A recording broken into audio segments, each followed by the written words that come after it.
नमस्कार, आप देख रहे हैं ग्राउंड जीरो भारत और मैं हूं आपके साथ पीयूष तिवारी। भीमराव अंबेडकर भारत के संविधान निर्माता कहे जाते हैं। उन्होंने देश का संविधान बनाया। इनका जन्म 14 अप्रैल 1891 में हुआ था। ये एक दलित परिवार से थे। जैसा कि आज बाबा साहेब की जयंती है, जिसके उपलक्ष्य में विश्वनाथ पाल की अध्यक्षता में कार्यक्रम रखा गया। भारी मतों से जिताइए और बहन कुमारी मायावती का हाथ मजबूत करिए। जब बहन कुमारी मायावती का हाथ मजबूत होगा कब? जब उदयराज वर्मा जीतेंगे तब। जब हाथ मजबूत होगा बहन कुमारी मायावती का, तब आप कहना कि जब हमने अपने नेता का हाथ मजबूत कर लिया है, अब तुम अपनी पीठ मजबूत करो। तो इसलिए मेरे साथियों, और आपको पता है, पूरा देश जानता है, बहन जी मुख्यमंत्री बन के रहे लखनऊ में।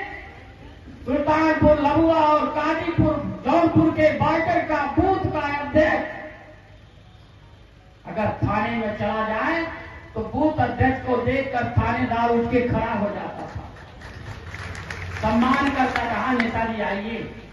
उनकी समस्या का समाधान होता था, गरीबों की सुनी जाती थी। इसलिए बहन जी के मुख्यमंत्रित्व काल में अधिकारियों का माइंड सेट होता है। वो क्या होता है? जो जितना गरीब है वो उतने बहन जी के करीब है। जो जितना गरीब है वो उतने बहन जी के करीब है। लोकसभा चुनाव को लेकर के आपकी क्या रणनीति है, कैसे देखते हैं? लोग जाने का जाएंगे सारे, अभी और भी पीछे वो लोग आने लगेंगे। एक लोग आए, आज मुझे प्रत्याशी घोषित किया गया है और मेरी समाज पूरी रणनीति तैयार है, क्योंकि बसपा पार्टी है, मैं दे रहे हैं यहाँ सारे में है, बीजेपी आपको क्या बस 4 से पार करेंगे, आ जाएगा। चलिए ठीक। देश में कनवा भी राजा बन गया, लुनवा भी राजा बन गया, पगला भी राजा बन गया। वो इसलिए बन गया क्योंकि रानी ने पैदा किया है। तो बाबा साहब डॉक्टर अम्बेडकर ने कन्याकुमारी से लेकर के कारगिल तक, पुरी से लेकर पोरबंदर तक पूरे भारत के अंदर सूत्रों में देखना शुरू किया। इस सूत्र में कोई राजा है, कोई रानी है। अगर कोई राजा रानी सूत्रों में है तो राजा हम पैदा कर लेंगे। लेकिन उन्होंने देखा सब अंधेरा था, कोई राजा नहीं, कोई रानी नहीं। तो उन्होंने कहा हमरो खेल नहीं बिगड़े खेल। सभी रानियों का नसबंदी कर दिया और कह दिया अब रानी के पेट से राजा नहीं पैदा होगा, बल्कि लोहे के बक्सा से राजा पैदा होगा। जिसका वोट ज्यादा होगा, जिसका वोट ज्यादा होगा, अब वो राजा बनेगा। लेकिन मेरे साथियों, चतुर चालाक लोगों ने सन 1952 में बाबा साहब डॉक्टर अम्बेडकर को पहला चुनाव ही हरा दिया था। चतुर चालाक लोगों ने देश को लोकतंत्र देने वाले महापुरुष को चुनाव हरा दिया कांग्रेस ने। और मेरे साथियों, वोट वाले समाज को गुमराह करके वोट ले लिया जाता और वोट वाला समाज को गुमराह कर दिया जाता। बाबा साहब ने कहा था हमने आपको वोट देने का अधिकार दिया है। यह वोट का अधिकार कोई मामूली अधिकार नहीं है। ये वोट का अधिकार एक तलवार है। अगर दोस्त और दुश्मन की पहचान किए बगैर आपने मतदान का प्रयोग कर दिया तो आपका नुकसान होगा, क्योंकि ये तलवार दोधारी तलवार है। कीमती वोट इस धरती पर जितने समान है सब पर MRP लिखा है। ये लाउड स्पीकर कितने का, ये कपड़ा लत्ता कितने का, घड़ी मोबाइल कितने का, ये कुर्सी मेज कितने का, सब पर दाम है। लेकिन एक चीज ऐसा है इस देश में जिसका कोई दाम नहीं है, वो बाबा का दिया हुआ वोट का अधिकार, इसका कोई दाम नहीं है। लेकिन चालाक लोग क्या करते हैं? चालाक लोग गरीबों में खाना बांटते हैं, कपड़ा बांटते हैं, और शिशिया बांटते हैं, लड़की लड़की वाली मुर्गवा बांटते हैं। ये बांट करके वोट ले लेते हैं।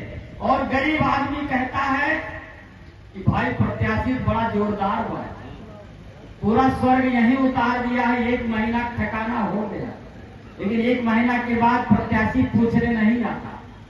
वो प्रचार में बोलता है अपना कीमती वोट, उसने कहा कीमती वोट लोगों ने कीमत लगा लिया। उसने कहा हमारे प्रत्याशी को वोट देकर जिताइए और हमारे फला नेता का हाथ मजबूत करिए। सबसे पहले प्रधानमंत्री भगवान गौतम बुद्ध जी, इस देश के संविधान के निर्माता परम पूज्य बाबा साहब,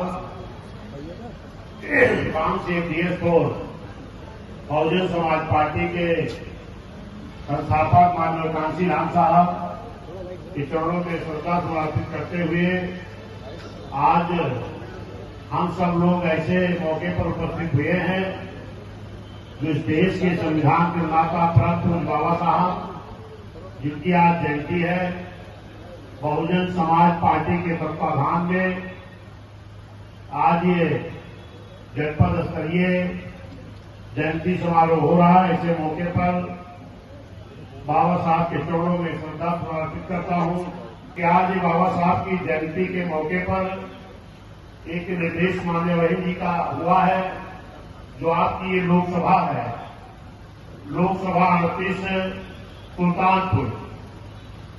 बहुत सौभाग्य की बात है सुल्तानपुर लोकसभा वालों की कि आज के दिन ही बहुजन समाज पार्टी का गठन हुआ और आज के दिन ही इस देश के संविधान निर्माता परम पूज्य बाबा साहब की जयंती है और आज के दिन ही माननीय वहीद जी के निर्देश पर आपके इस लोकसभा से जो बहुजन समाज पार्टी के प्रभारी प्रत्याशी, जिनको वहीद जी के निर्देश पर घोषित करना है, वो आपके बीच में मौजूद हैं, माननीय उदयराज वर्मा और पंकज वर्मा जी। माननीय वहीद जी के निर्देश पर इनको सुल्तानपुर जनपद का लोकसभा प्रभारी प्रत्याशी आज घोषित किया जा रहा है और मुझे पूर्ण उम्मीद है कि आज इस मौके पर घोषणा हो रही है कि जब बाबा साहब की जयंती है और बाबा साहब ने इस देश का संविधान बनाया है, बाबा साहब ने उस संविधान में इस देश में रहने वाले सभी जाति, धर्म, समाज के लोगों को बराबर का वोट का अधिकार दिया है। और आप अक्सर बाबा साहब की तस्वीर जहां देखते हैं, बाबा साहब के एक हाथ में संविधान होता है और दूसरे हाथ से इशारा करते हैं। जिनकी अनुकंपा से भारत को विश्व गुरु का दर्जा प्राप्त हुआ था, सामाजिक क्रांति के अग्रदूत महात्मा ज्योतिबा फूले जी को नमन करता हूं, वंदन करता हूं।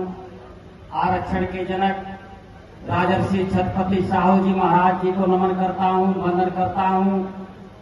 भारतीय संविधान के निर्माता परम पूज्य बाबा साहब डॉक्टर भीमराव अम्बेडकर जी के चरणों में श्रद्धा सुमन अर्पित करता हूं, नमन करता हूं, वंदन करता हूं। वामसी DS4 बहुजन समाज पार्टी के जन्मदाता संस्थापक परम आदरणीय मानवर श्री कांसी राम साहब जी के चरणों में श्रद्धा सुमन अर्पित करता हूं, नमन करता हूं, वंदन करता हूं।